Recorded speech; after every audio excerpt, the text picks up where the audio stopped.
నమః శివాయ. ఓం నమో నారాయణాయ.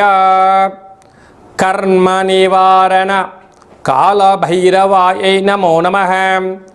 ఓం కాళకాలాయ విద్మహే కాళాతీతాయ ధీమహి తన్నో నరదృష్టి నివారణ కాళభైరవ ప్రచోదయాత్. హరి ఓం. ఓం మహాదేవ్యై చ విద్మహే విష్ణుపత్నీ చ ధీమహి తన్నో మహాలక్ష్మి ప్రచోదయాత్. హరి ఓం.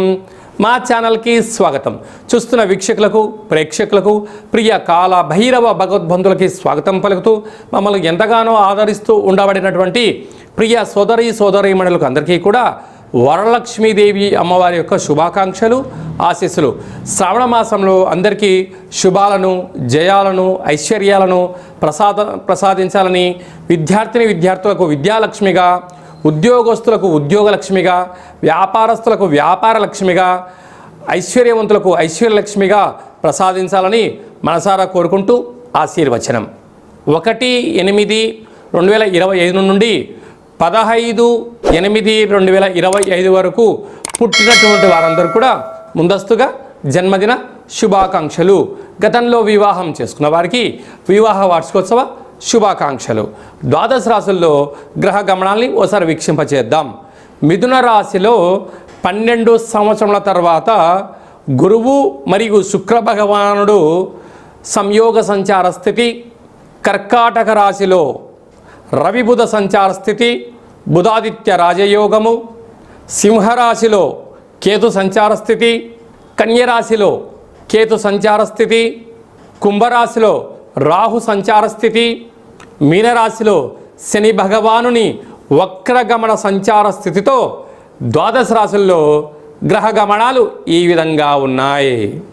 కుంభరాశి వారు వరలక్ష్మి వ్రత సందర్భంగా లక్ష్మీదేవి అమ్మవారిని ఎలాంటి పదార్థ నైవేద్యాలతో ఆరాధించడం వలన ఒకవైపు ఏలనాటి శని చివరార్థ సంచార స్థితిగా ఉండడము, జాతకంలో ఉన్న గ్రహదోషాన్ని తొలగించుకొని గృహమే కదా స్వర్గసీమ, వారు అనుకుంటున్న అన్ని విషయాల్లో విజయం సాధించగలగాలో ఈ వీడియోలో సవివరంగా సంపూర్ణంగా తెలుసుకుందాం. కుంభరాశిలో ఏ నక్షత్రాలు వస్తాయనగా ధనిష్ఠా నక్షత్రంలోని 3వ పాదము, 4వ పాదము, శతభిష నక్షత్రంలోని 4 పాదాలు, పూర్వభాద్ర నక్షత్రంలోని 1, 2, 3 పాదములను కలిపితే కుంభరాశి అవడం అవుతుంది. రాశాధిపతి శని భగవానుడు. రాశిలోనే రాహు సంచారం చేయడం వలన శత్రువులు అధికంగా ఉంటారు. అంటే ఈ కుంభరాశి వారికి శత్రువులు ఎక్కడో ఉండరు, ఇంట్లోనే ఉంటారు. కానీ వారి అవసరాల కోసము వీళ్ళకు మంచి మంచి మాటలు ఎరవేస్తూ, వీటికి ఇష్టమైన ఆహారాలు పెడుతూ, వీరికి ఇష్టమైన పనులు చేస్తూ వారి దగ్గర ఉన్న సమయాన్ని, ధనాన్ని సద్వినియోగపరుచుకుంటూ ఉంటారు. అలాగనే ఎలనాటి శని చివరార్థ సంచార స్థితిలో శని భగవానుడు జలరాశిలో ఉండడం వలన వృత్తులలో, ఉద్యోగాల్లో, వ్యాపారాల్లో స్వల్పమైనటువంటి ఆటంకాలు ఉండినను మనోధైర్యం చేత, ఆధ్యాత్మిక చింతన చేత ఉండగలిగినట్లయితే చాలా మంచి కాలము కుంభరాశి వారి సొంతమవుతుందని చెప్పి కూడా గమనించాలి. అలాగనే విశేషంగా సంతాన స్థానంలో శుక్రుడు గురు సంచార స్థితి 12 సంవత్సరాల తర్వాత కలయిక అవ్వడం వలన నూతనంగా వివాహమైన వారికి పుత్రిక సంతాన యోగము, పిల్లల యొక్క చదువులు, అభివృద్ధి, వివాహము, విదేశీయానము, పిల్లలకు కావాల్సిన వనరులను సమకూర్చడంలో తల్లిదండ్రులు అహర్నిశలో కష్టపడుతుంటారు. ఈ పిల్లలు కూడా తల్లిదండ్రుల యొక్క భావాన్ని అర్థం చేసుకోగలగాలి అని చెప్పి గుర్తుపెట్టుకోగలగాలి. అలాగనే 6వ స్థానంలో బుధాదిత్య రాజయోగం కారణం వలన, ఇది అసలే వర్షాకాలం అవడం వలన వర్షం పడినప్పుడు వ్యవసాయ సోదరీమణులు దయచేసి వృక్షాల కింద ఉండవద్దు. కారణం ఏమిటనగా మెరుపుల వలన పిడుగులు పడడం, అలాగనే జంతువులు అనేక రకాల ఇబ్బందులతో సర్పాల చేత బాధపడే పరిస్థితి చాలా అధికంగా ఉంటుంది. తస్మాత్ జాగ్రత్త. ప్రభుత్వ అధికారులతో, సహ ఉద్యోగస్తులతో, పై అధికారులతో, తోటి ఉద్యోగస్తులతో ప్రేమతత్వంతో, ఆధ్యాత్మిక చింతనగా చిరునవ్వుతో కలిసి ఉండండి. అశాంతిని దూరం చేసుకుని మానవ ప్రయత్నం అవుతుంది. అలాగనే అష్టమంలో కుజ సంచార స్థితి. మీ జన్మ నక్షత్రం రోజున పూర్ణిమ, అమావాస్య తిథి యందున లావాదేవీలు, క్రయ విక్రయాలు, దూర ప్రయాణాలు అనుకూలించవు. తన కోపమే తన శత్రువు, తన శాంతమే తనకు రక్ష అన్నట్టుగా ఇలాంటి సమయంలో కోపము పనికిరాదు అని చెప్పి కూడా గమనించగలగాలి.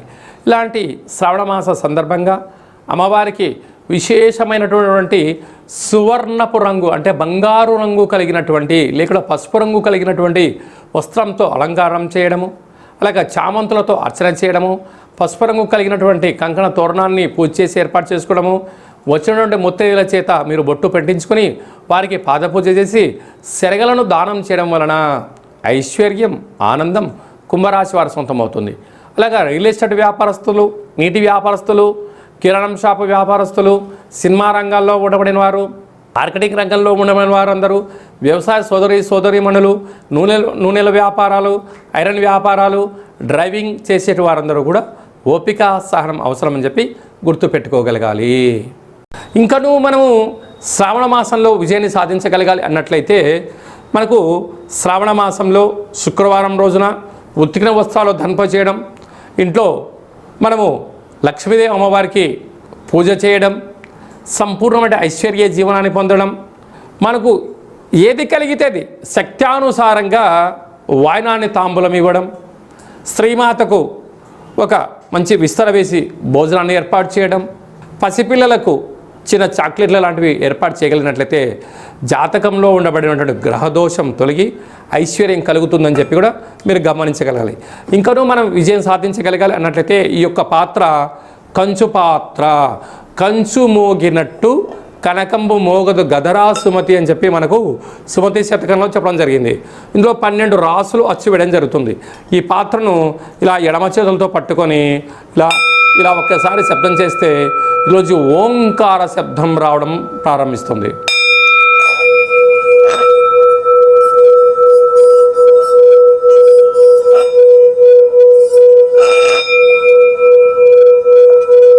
ఇలా శబ్ద తరంగాల్ని ఏర్పాటు చేయడం వలన ఉదయము సాయంత్రము మనము పూజ చేసిన తదనంతరము గృహంలో మనం ఇలా ఓంకార శబ్దాన్ని సృష్టించడం వలన గ్రామంలో, దేశంలో సంచరించేటువంటి లక్ష్మీదేవి గళ్ళుమంటూ మన ఇంట్లోకి రావడం, మన ఇంట్లో ఉండబడినటువంటి జ్యేష్ఠాదేవి బయటికి వెళ్ళిపోవడం జరుగుతుందని చెప్పి కూడా గమనించాలి. ఈ అక్షయ పాత్రతో పాటు మీకు కాళభైరవ స్వామి యొక్క పూజా కార్యక్రమం 27 రకాల వస్తువులతో దిష్టి తీయించడం కూడా జరుగుతుంది. కనుక మనమందరము కూడా ఈ శ్రావణ మాసంలో కాళభైరవ స్వామి అక్షయ పాత్రను ఇంట్లో ఉంచుకుందాం. ఐశ్వర్యానికి, ఆనందానికి స్వాగతం పలుకుతామని చెప్పి గమనించాలి. మీ వ్యక్తిగత జాతకం తెలుసుకోవాలనుకుంటున్నారా?